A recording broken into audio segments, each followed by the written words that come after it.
Hello, and welcome to the National High School Debate League of China's Judge Training video. I'm David Weeks, President and Director of Academic Affairs at the National High School Debate League of China.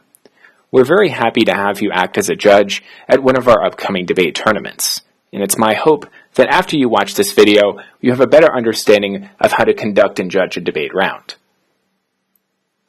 We'll talk about four major things in this video. The first is a quick review of what debate is. Next, we'll talk about the specific steps that you go through in order to judge one debate round. Next, we'll talk about how to figure out who has won the debate and how to fill out the ballot and the other important forms that we give you in each round. Lastly, we'll go over other rules and miscellaneous pieces of advice that will help you in judging a debate round. So what is debate? Well, most of you probably know that debate is a competitive speaking activity. However, it's important to remember that debate is different from speech or drama or any other kind of speaking competition, in that debate has a heavier focus on content and substance and logic. Logic and argumentation that determine the winner of a debate round, not the style or presentation in which those arguments were given. So a student's confidence or a student's oral English abilities are secondary considerations to the content and to the logical substance behind their arguments. At each tournament, we have only one topic. Those topics are called resolutions. Central to the idea of debate is forced choice. That is, one side has to be right. The resolution, or the topic, is true or false. So teams may not say that both sides of the topic are correct or that neither side is correct. Also, arguments only matter if they prove the resolution true or false. So if there is an argument or a particular part of the debate that doesn't seem to really connect to the resolution or explain why it's true or why it's false, then you can safely disregard that argument. So how do debate rounds actually work? Well, the debate event that you will be judging is called public forum debate, which is a format that comes from the United States. It's a 2-on-2 competition. Each round that you judge will contain 2 flights, or groups of 2 teams. That means that each round will contain 2 debates. Each debate lasts for about 40 minutes, but you'll notice that on our schedules, we usually budget about 1 hour for each debate in order to give you enough time to get to and from your rooms. Before the start of each debate, you'll be told which room to go to, and we'll make sure to give you a ballot, a flow sheet, and a comment sheet. You use the ballot to select a winner and explain why that team won. A comment sheet allows you to give specific feedback to individual students. In particular, we'd like you to emphasize things that they could improve and offer constructive criticism. Lastly, we'll give you a flow sheet, which is a sheet that you can use to take notes on.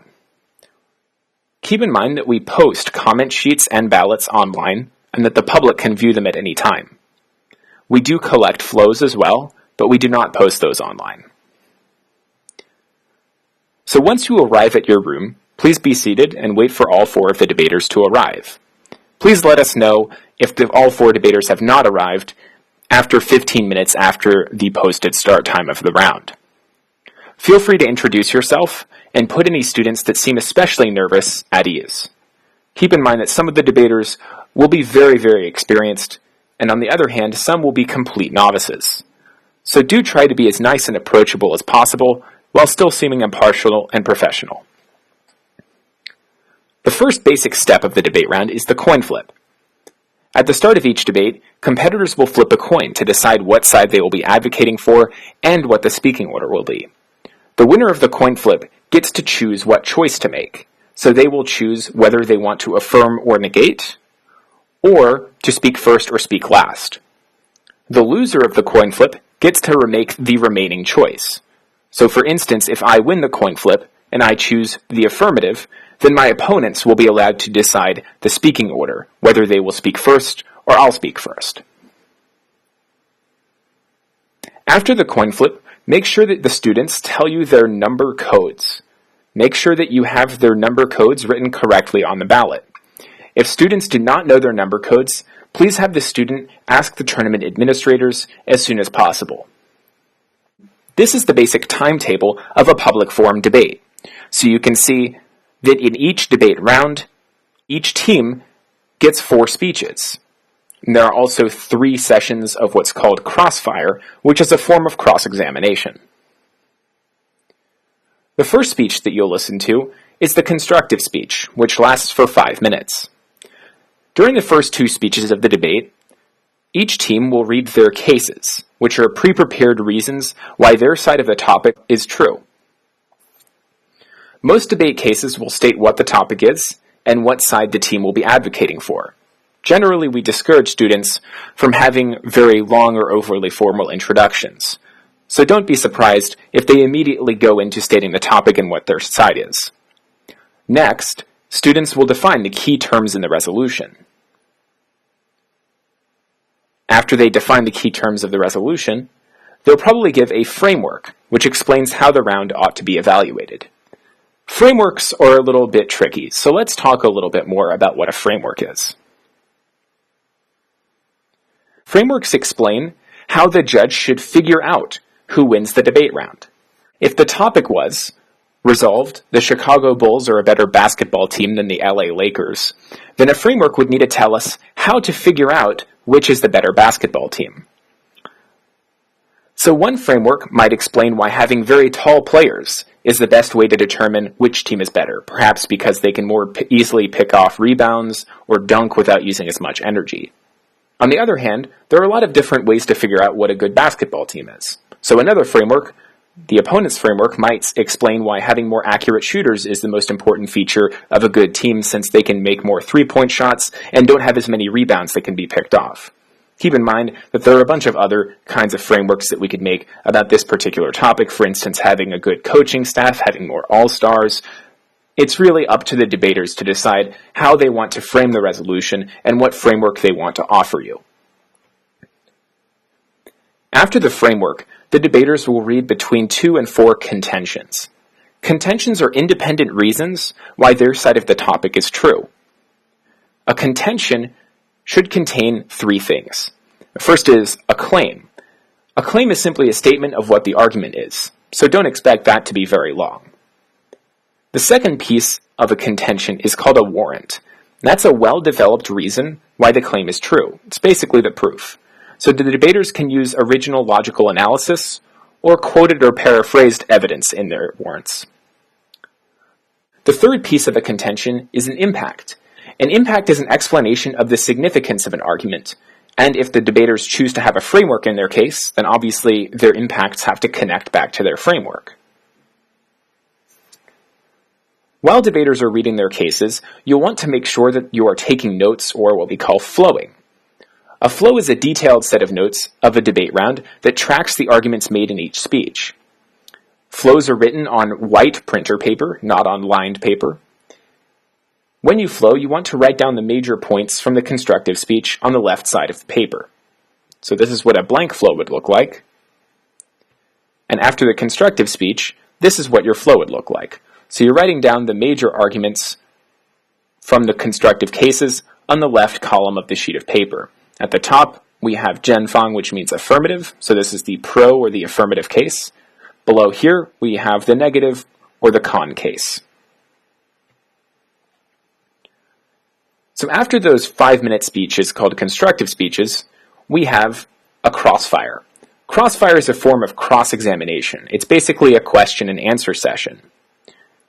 The debaters are ultimately trying to persuade you, not each other, so they should be making eye contact with you rather than face each other. The debater that has just finished speaking must answer the first question. Other than this requirement, there is no rule governing how many questions each team may ask or answer. However, it is very important to remember that the first speaker is always allowed to ask the first question. The second speaker must always answer that first question. Crossfire should not devolve into a shouting match. Crossfire is about asking questions in a polite and civil manner. So civility and politeness should always prevail in crossfire. The first crossfire is between the constructive speakers. Later on in the debate, after the rebuttal speeches, there will be another crossfire. That crossfire will be between the 2 rebuttal speakers. The final crossfire is called grand crossfire. And that's between all 4 of the debaters. That takes place after the summary speeches. So after crossfire, our flow would look like this. So we're writing down the major questions that take place in Crossfire next to the arguments that they relate to. The next speech in a debate is called the rebuttal speech. Rebuttals last for 4 minutes. During rebuttals, debaters should attack their opponent's cases. There are many different ways to attack an argument. Debaters can demonstrate that an opponent's argument is substantively false, or that it was made in an illogical or incomplete manner. However, it is important to remember that rebuttals have the burden of rejoinder. That means that they must answer any arguments that their opponents have made in the speech after the argument was made. So, for instance, any argument made in the constructive speech needs to be answered in the rebuttal speech. If they fail to attack the opponent's arguments, then that is considered a concession or a drop. So during rebuttals, debaters may use certain specialized terminology or jargon. The first word they may use is refutation, which is simply the act of attacking an argument. They may also use the word drop, which we just mentioned. That is an argument that has been conceded because their opponents have failed to answer it in the speech after it was made. The third is non-unique. If a debater claims that their opponent's arguments present harms or benefits that happen on both sides of the resolution, then they may claim that that argument is non-unique. Call it a non-unique because if an argument happens on both sides of the resolution, or neither side of the resolution, then it's not really a unique reason to vote for one side or another, since the harm or benefit happens regardless of whom you vote for. The fourth piece of jargon to keep in mind is a turn. A turn is a claim that the opponent's argument is not only false, but that the opposite or the converse is true. So for instance, if the negative says that the affirmative causes starvation, then an affirmative team could use a turn that would say, not only does the affirmative not cause starvation, but, in fact, the negative causes starvation. There are actually two different kinds of turns in a debate round. The first is a link turn. A link turn answers an argument by saying that the other side causes the harm. So not only does the affirmative not cause starvation, but the negative actually causes starvation. But there's another kind of turn called an impact turn. An impact turn accepts that the team causes some alleged harm, but then says that that harm is actually good. So for instance, yes, the affirmative does lead to starvation, but starvation is good. Impact turns are harder to make when the harm is something quite obviously bad, like financial crisis or mass death, but it is still possible. For instance, teams can make arguments about overpopulation or deep ecology to prove that starvation is good. Arguments have been made about how terrorism is good, because it undermines global capitalism or decreases U.S. hegemony. So, if there is an argument out there to be made, it probably has been made by a debate team. The last two pieces of jargon that you may hear are offensive and defensive arguments. An offensive argument is an active reason to vote for a team, such as a turn or a contention. It's a reason why they can actually win the debate round. On the other hand, a defensive argument is a reason why one or more of the opposing team's arguments is incorrect. Defensive arguments, such as their second contention is empirically denied, are not sufficient to win a round, since they're only reasons to reject particular arguments from their opponents, rather than being proactive reasons to vote one way or another. So after the rebuttal speeches, your flow should look something like this. So as we can see, we have our cases, and we have our crossfire questions. Now we want to line up the rebuttal arguments against the arguments that they're actually attacking. So we can see here that we have negative argument number 1, and then we have 3 attack arguments that were made in the rebuttal against that argument number 1. We can see that in the rebuttal here, that there were 2 arguments made against the negative argument number 2. And we can see that there were 3 arguments made in the rebuttal against negative argument number 3. Step 4 of the debate is the crossfire between the rebuttal speakers. This crossfire is exactly the same as the last crossfire, only it's simply with the rebuttal speakers instead of the constructive speakers. So after our crossfire, our flow looks like this, where we continue to write the crossfire questions next to the arguments that they're really pertaining to. The 5th step of a debate round is the summary speeches. In summary speech, the first speaker who reads the cases will defend their case against the opponent's rebuttals. Summary speeches are only 2 minutes long. They should begin to focus only on the most important issues in the debate. A debater may ask you to extend an argument. That's simply debate jargon telling you that they are choosing to keep that argument alive, defend it, or remind you that it's still an important reason to vote for them. If a team extends an argument, you want to draw an arrow across your flow from the original argument to the current speech. So we can see that the affirmative is extending argument number 3 across the flow, and we can see that the negative is extending argument number 2 across the flow. The 6th step of a debate round is grand crossfire.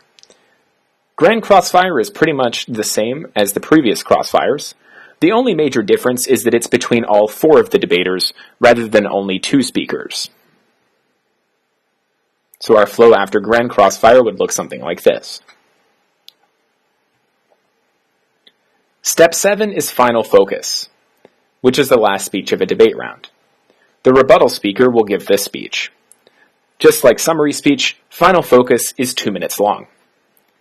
In final focus, the speakers should make it very clear why they should win. One way that they do this is by weighing and comparing their impacts against their opponent's impacts. It's very likely that by the end of a debate round, each team is winning some arguments and losing some other arguments. So it's the debater's responsibility to explain why the arguments that they are winning are more important than the arguments that their opponents are winning. And ultimately, that requires weighing and comparing and analyzing different impacts. So by the end of final focus speech, your flow might look something like this. So in final focus, we see that the debaters have only picked 1 or 2 major arguments to talk about, and they're doing comparative weighing or comparative analysis.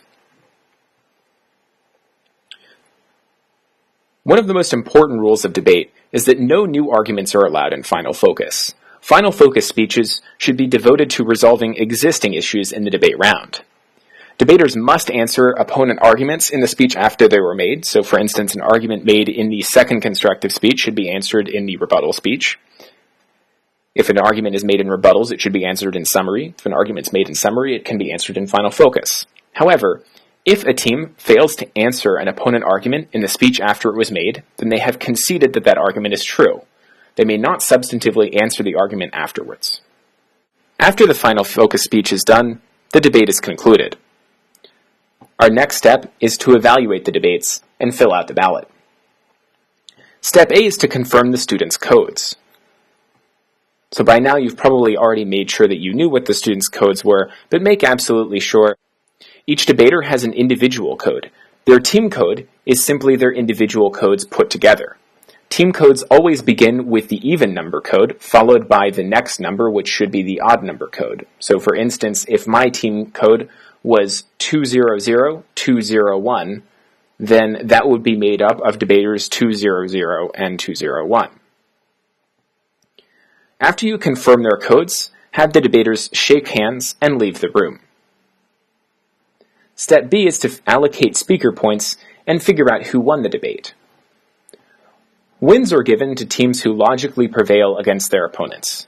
The teams should win if they proved their contentions or offensive turns made against their opponent's case had the most important impacts in the round. On the other hand, speaker points are individualized and based more on style and presentation. Speaker points have a maximum of 30 points, but please do not go below 23 unless the debaters were especially bad. Step C is to fill out the ballot, the comment sheets, and start the next flight. So if you haven't already, make sure that the 2 teams shake hands and exit the room. Please do not give oral feedback. Write as much as you can on the ballots and comment sheets, but please don't give oral feedback. Next, make sure that the winner of the debate is clearly indicated on the ballot, and that the ballot is filled out completely. Please remember that you must write a clear reason for decision referring to specific arguments in the debate round. After you fill out the ballot and comment sheet, please begin the next flight of debaters immediately. Lastly, we want to go over a couple of miscellaneous rules and important pieces of advice. The first rule concerns interruptions. Please do not speak during debaters' speeches, except for to signal to them that you cannot understand them because they're speaking too quickly or not clearly enough. Make sure that you don't interrupt the round or that your phone interrupts the round, so make sure to silence your cell phone and do not leave the room to make or take calls during crossfire or preparation time. Speakers may not interrupt each other either, except for during crossfire. Next is preparation time. Debaters may take preparation time before or after any speech in the debate, in whatever increments that they would like.